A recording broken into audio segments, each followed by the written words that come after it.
अक्सर आपने सुना होगा कि प्री मॉनसून रेनफॉल के समय पर, यानी मॉनसून भारत में प्रवेश करने से पहले भारत में खूब तेज धूल भरी आंधियां चलती हैं। और उन धूल भरी आंधियों में कई बार आपको ओलावृष्टि यानी हेल स्टॉर्म भी देखने को मिलते हैं, धूल भरी आंधी भी देखने को मिलती है जिसको हम डस्ट स्टॉर्म भी कहते हैं। और रिसेंटली कल उत्तर प्रदेश में आपको थंडर स्टॉर्म की खबर आई, और उस थंडर स्टॉर्म की वजह से लगभग 100 से अधिक लोगों की मृत्यु भी हो गई। तो क्या है ये फिनोमिना थंडर स्टॉर्म, इसको समझते हैं जरा। तो रिसेंटली द हिंदू में न्यूज पब्लिश हुई कि unseasonal storm leave 111 died in Uttar Pradesh. Unseasonal, तो एक टर्म यहां पर लिखा हुआ है अनसीजनल। अनसीजनल स्टॉर्म, इसका मतलब ये स्टॉर्म आने का सीजन शायद नहीं है, तभी लिखा है unseasonal storm, because people were not prepare for that. So इस अनसीजनल स्टॉर्म ने उत्तर प्रदेश में 100 से अधिक लोगों की दोस्तों जान ले ली। अब ये अनसीजनल स्टॉर्म जिसको हम कहते हैं थंडर स्टॉर्म, जिसको हम कहते हैं थंडर स्टॉर्म, तो चूंकि न्यूज में आ गया ये तो हमारे लिए इंपॉर्टेंट है, हमें इसके बारे में समझ लेना चाहिए कि बेसिकली थंडर स्टॉर्म होता क्या है। थंडर स्टॉर्म बेसिकली एक ऐसा फिनोमिना है, समझिएगा जरा इसको जरा ध्यान से। थंडर स्टॉर्म एक ऐसा फिनोमिना है जहां पर आप देखते हो कि पहले जो हमारा ग्राउंड है, जो सरफेस लेवल है, सरफेस लेवल पर इंटेंस हीटिंग होती है।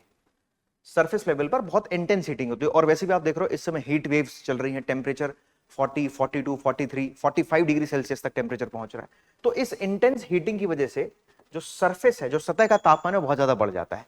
अब जैसे ही सतह का तापमान बढ़ेगा, तो आपने बेसिक क्लाइमेटोलॉजी अगर आपने पढ़ी है तो आपको समझ में आएगा कि जैसे ही सरफेस का टेम्परेचर बढ़ा तो सरफेस के कांटेक्ट में आने वाली जो एयर होती है वो क्या होती है, वो गर्म होती है। सरफेस के कांटेक्ट में आने वाली एयर गर्म होती है, और वो गर्म एयर ऊपर राइज करती है, क्योंकि जो हॉट एयर होती है, हॉट एयर है, वार्म एयर है, ठीक है, वो क्या करती है, ऊपर राइज कर रही है। इस प्रोसेस को बोलते हैं हम संवहन। इस प्रोसेस को बोलते हैं हम दोस्तों संवहन। ठीक, संवहनी प्रक्रिया के माध्यम से जब सतह गर्म होता है तो सतह के संपर्क में आने वाली हवा गर्म होती है और वो हवा ऊपर उठती है। जैसे ही हवा ऊपर उठती है तो इस केस में क्या होता है, ये ध्यान रखिएगा, ये वार्म एयर है और साथ साथ में मॉइस्ट भी है, यानी इसमें जो है नमी की मात्रा भी है, इस हवा में नमी की मात्रा भी है, और ये हवा ऊपर की ओर उठती है, और ऊपर उठने के परिणाम स्वरूप, ऊपर उठने के परिणाम स्वरूप ये विंड यहां पर फॉर्मेशन करती है, किसका, इस प्रकार से बड़े आकार के दोस्तों ये बादलों का निर्माण करती है। ठीक, और ये बादल जानते हैं कौन से हैं, ये बादल है दोस्तों क्यूमुलो निम्बस बादल। ये कौन से बादल हैं दोस्तों, क्यूमुलो निम्बस बादल हैं। और क्यूमुलो निम्बस बादल को कहते हैं, ध्यान रखिएगा, ये होते हैं आपके रेन बियरिंग क्लाउड्स, यानी इन बादलों से बहुत अधिक तीव्र टोरेंशियल रेनफॉल होती है, मूसलाधार वर्षा होती है। ठीक, तो सबसे पहला स्टेज अगर समझे कि थंडर स्टॉर्म कैसे बनते हैं, तो थंडर स्टॉर्म बनने की बेसिक प्रक्रिया यह है कि सतह है, इंटेंस हीटिंग की वजह से सतह का तापमान गर्म हुआ, सतह गर्म हुई, सतह के संपर्क में आने वाली जो विंड है वो भी क्या हुई, वो भी गर्म होती है। और वार्म विंड का नेचर होता है, आपको पता है वार्म विंड क्या करती है, एक्सपैंड करती है। ठीक, वार्म विंड एक्सपैंड हो रही है, और एक्सपैंड होकर कहां जा रही है, ऊपर की ओर जा रही है। नीचे वाले जोन में यहां पर अब बन चुका है स्ट्रॉन्ग लो प्रेशर, निम्न वायुदाब बन गया है। ठीक, अब जब ये वार्म विंड धीरे धीरे ऊपर जाएगी, और ऊपर जाने के परिणाम स्वरूप इस वायु का होगा यहां पर संघनन, इस वायु का होगा संघनन। और दोस्तों जैसे ही वायु संघनित होगी, जैसे ही वायु का संघनन कब होता है, वायु का संघनन तब होगा जब एयर का सैचुरेशन, एयर सैचुरेट हो जाएगी, यानी उसका क्या आ जाएगा, ड्यू पॉइंट जब आ जाएगा, जब उसका ड्यू पॉइंट जब आ जाएगा, ठीक, उस ड्यू पॉइंट पर एयर सैचुरेट हो जाएगी। ठीक, अगर ड्यू पॉइंट 0 डिग्री सेल्सियस के ऊपर है तो हैवी रेनफॉल होगी, और अगर ड्यू पॉइंट, ध्यान रखिएगा, ड्यू पॉइंट को हिंदी बोलते हैं ओसांग बिंदु, अगर ओसांग बिंदु 0 डिग्री सेल्सियस के नीचे आया तो फिर वहां पर वर्षा ना होकर आपको हेल स्टॉर्म भी देखने को मिलते हैं, जिसको हम कहते हैं ओलावृष्टि। ठीक, तो जैसे ही ये नमी युक्त गर्म पवनें ऊपर की ओर जाती हैं, क्यूमुलोनिम्बस बादल बनाती हैं, और क्यूमुलोनिम्बस बादल, याद रखना है, क्यूमुलोनिम्बस बादल रेन बियरिंग क्लाउड होते हैं। आपने देखा बहुत बड़े आकार के बादल बनते हैं, काले बादल होते हैं, तेज हवा चलती है, और उस तेज हवा के साथ बहुत तेज वर्षा होती है, जिसको हम टॉरेंशियल रेनफॉल या मूसलाधार वर्षा कहते हैं। इसमें दोस्तों एक फिनोमेना और है, इसको हम थंडर स्टॉर्म क्यों बोल रहे हैं, क्योंकि इसमें आपको लाइटनिंग देखने को मिलती है ना, मतलब इसमें गरज के साथ आपको वर्षा देखने को मिलती है, ठीक। और साथ साथ में आपको क्या देखने को मिलती है, लाइटनिंग भी देखने को मिलती है। अभी लाइटनिंग क्यों हो रही है यहां पर, लाइटनिंग होने का कारण समझिए जरा। लाइटनिंग इसलिए हो रही है क्योंकि ये जो क्लाउड्स हैं, इन क्लाउड्स के भीतर भी आपको ये पवनें ऊपर जाती हुई दिखाई दे रही है। क्लाउड्स के भीतर ये जो पवनें ऊपर जाती हुई दिखाई दे रही है, इनको बोलते हैं हम अपड्राफ्ट। ये है आपका अपड्राफ्ट, ठीक। और इसी क्लाउड के भीतर कुछ पवनें यहां पर नीचे आती हुई दिखाई दे रही है, ठीक। और ये जो नीचे आती हुई पवनें हैं, इनको बोलते हैं हम डाउन ड्राफ्ट, ठीक। तो ये जो अपड्राफ्ट विंड है और डाउन ड्राफ्ट विंड है, अपड्राफ्ट और डाउन ड्राफ्ट के बीच में जो फ्रिक्शन जनरेट होता है, जो घर्षण बल पैदा होता है, उस घर्षण बल की वजह से ही क्या होती है, यहां पर आता है जिसको हम बोलते हैं तड़ित झंझा। और इस तड़ित झंझा में क्या उत्पन्न होती है, बिजली उत्पन्न होती है। इस तड़ित झंझा में बिजली उत्पन्न होती है। इसमें एक और कंसेप्ट समझिएगा, सेम इसी प्रकार से जब ये सरफेस है, तापमान बढ़ा, सरफेस का तापमान बढ़ा, विंड कहां की ओर जा रही है दोस्तों, अब विंड ऊपर की ओर जा रही है, ठीक। ऊपर की ओर जाने के दौरान मैंने आपको बताया इसने क्या किया, ये बड़े से क्या बने, क्लाउड्स बन गए, बादल बन गए। जब ये विंड बहुत ज्यादा, जब पवन गर्म होगी, जब विंड बहुत ज्यादा गर्म होगी तो उसको ठंडा होने में उतना ही ज्यादा समय लगेगा, ठीक। और वो उतनी अधिक ऊंचाई पर जाएगी। जब यही पवनें 0 डिग्री सेल्सियस के नीचे जाके, जब ये पवनें 0 डिग्री सेल्सियस के नीचे जाके जब इसका संघनन होता है, तो इसमें वर्षा के साथ साथ आपको क्या दिखाई देते हैं, ओले भी दिखाई देते हैं। और इसी फिनोमेना को हम कहते हैं हेल स्टॉर्म। इस फिनोमेना को हम कहते हैं हेल स्टॉर्म। तो हेल स्टॉर्म, ध्यान रखिएगा, इसको हिंदी में कहा जाता है ओलावृष्टि है ये। तो ओलावृष्टि दोस्तों कब होगा, ओलावृष्टि तब होगा जब, ओलावृष्टि कब होगा, जब ड्यू पॉइंट 0 डिग्री सेल्सियस के नीचे आएगा, यानी ओसांग बिंदु 0 डिग्री सेल्सियस के नीचे अगर आया तो वहां पर क्या होगी, ओलावृष्टि होगी। जैसे आप इस डायग्राम में यहां पर देख सकते हैं, ये देखिए थंडर स्टॉर्म। तो थंडर स्टॉर्म में क्या हो रहा है, सबसे पहले सरफेस क्या हुई, सरफेस गर्म हुई, ठीक। और जैसे ही सरफेस हुई तो strong updraft of warm and moist air, ये जो है यहां पर आप देख रहे हो strong updraft of warm and moist air, क्या मॉइस्ट एयर ये ऊपर जा रही है, ठीक। ध्यान रखिएगा, जैसे ही ये फ्रीजिंग लेवल को अगर हमने क्रॉस कर लिया, अगर जैसे ही फ्रीजिंग लेवल यानी 0 डिग्री सेल्सियस के ऊपर चले गए, यानी हिमांक बिंदु के नीचे अगर हो रहा है ओसांक, समझना पड़ रहा है, अगर एयर सैचुरेट हो रही है 0 डिग्री सेल्सियस के नीचे, अगर एयर सैचुरेट हो रही है तो फिर वहां पर क्या होंगे, हेल स्टॉर्म का फॉर्मेशन होगा। सब जीरो टेंपरेचर पर हेल स्टॉर्म का फॉर्मेशन होगा। तो ये फिनोमेना है जिसको हम कहते हैं थंडर स्टॉर्म, इसको याद रखिएगा, ठीक। थंडर स्टॉर्म याद रखिएगा। अब थंडर स्टॉर्म की बेसिकली 3 अलग अलग स्टेजेस होती हैं। सबसे पहली स्टेज क्या होती है दोस्तों, सबसे पहली स्टेज होती है, ये क्यूमुलोनिम्बस बादल बनते हैं। ध्यान रखिएगा, इस क्यूमुलोनिम्बस बादल में ध्यान रखना ये अपड्राफ्ट और डाउन ड्राफ्ट होता है। अपड्राफ्ट और डाउन ड्राफ्ट के घर्षण की वजह से, अपड्राफ्ट क्या है, जो बादलों के अंदर जो ऊपर जाती हुई पवनें हैं वो अपड्राफ्ट है। डाउन ड्राफ्ट क्या है, बादलों के अंदर जो नीचे आती हुई पवनें हैं वो डाउन ड्राफ्ट है।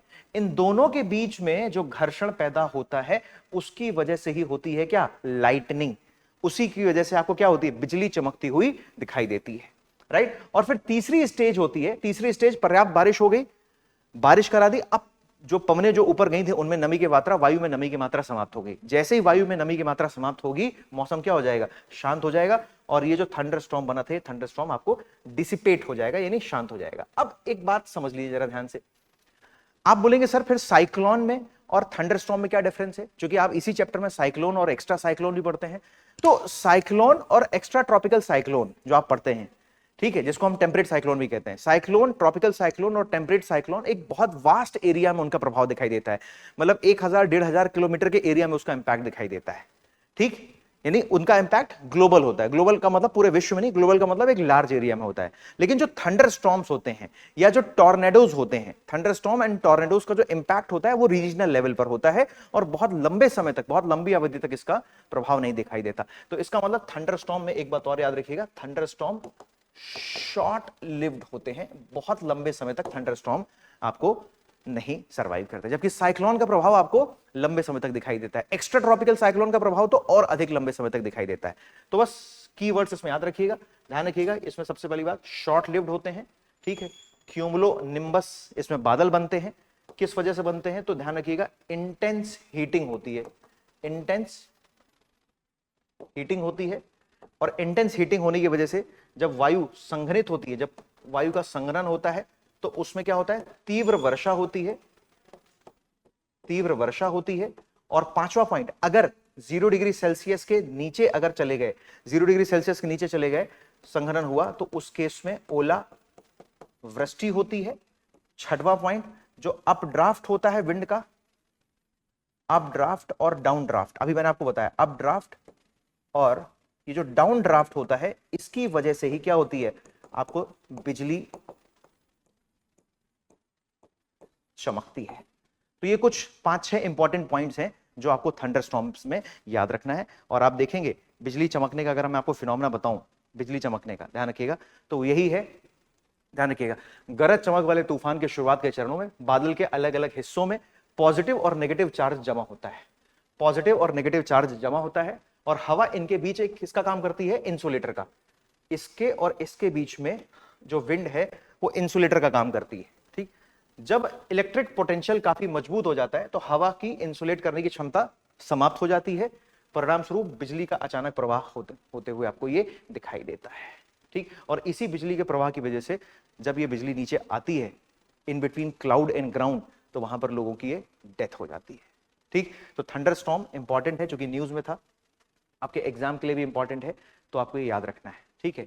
शॉर्ट ड्यूरेशन होती है, मैंने आपको बताया ना, शॉर्ट ड्यूरेशन के साथ साथ ध्यान रखना है, ये एक कीवर्ड है कि लोकलाइज्ड होते हैं लेकिन वायलेंट होते हैं, ठीक है।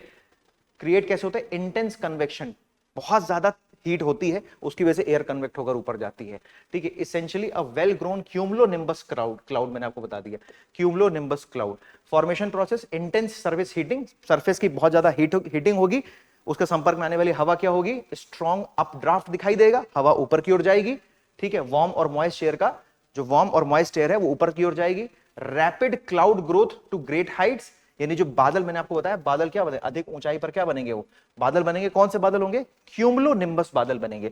अच्छा, अधिक ऊंचाई पर जाकर बादल क्यों बन रहे हैं, क्योंकि हवा का तापमान बहुत अधिक था, और उस तापमान को, जो अधिक तापमान वाली हवा होगी, उसको ठंडा होने के लिए उतना ही ऊपर जाना पड़ेगा क्षोभ मंडल में। और इसीलिए ध्यान रखना है, ये जो थंडर स्टॉर्म जब आते हैं ना, तो ये एयरक्राफ्ट के लिए भी बड़ा हानिकारक है। आपने देखा होगा, कभी आप हवाई जहाज में ट्रैवल कर रहे हो तो आपने सुना होगा, जो पायलट है अनाउंस करता है वहां से कि हैवी टर्बुलेंस का सामना करना पड़ रहा है एयरक्राफ्ट को, तो कृपया करके अपनी सीट बेल्ट को बांध लीजिए। तो वो हैवी टर्बुलेंस का सामना क्यों करना पड़ता है उसको, वो इसीलिए क्योंकि उस समय ये क्यूमुलोनिम्बस क्लाउड वहां पर क्रिएट होते हैं, ठीक। और क्यूमुलोनिम्बस क्लाउड में हैवी रेनफॉल भी होती है और बिजली भी गिरती है उससे। तो the cloud extend to the sub zero temperature, precipitation can fall, hail. ध्यान रखिएगा, ये जो क्लाउड्स हैं जब ये सब जीरो टेम्परेचर पर चले जाते हैं, यानी 0 डिग्री से नीचे, अगर ड्यू पॉइंट 0 डिग्री से नीचे है, तो ध्यान रखना है वहां पर क्या मिलेगा आपको, ओला वृष्टि देखने को मिलेगी, हेल स्टॉर्म देखने को मिलेगा। और डस्ट स्टॉर्म क्या होता है, जहां पर केवल और केवल धूल भरी आंधियां उड़ती है लेकिन बारिश नहीं होती, उसको हम डस्ट स्टॉर्म कहते हैं। ये इंपॉर्टेंट कंसेप्ट है, इसको याद रखिएगा, ठीक। अब एग्जाम की तैयारी को और बेहतर करने के लिए हमारे चैनल को लाइक, शेयर और सब्सक्राइब करना ना भूलें।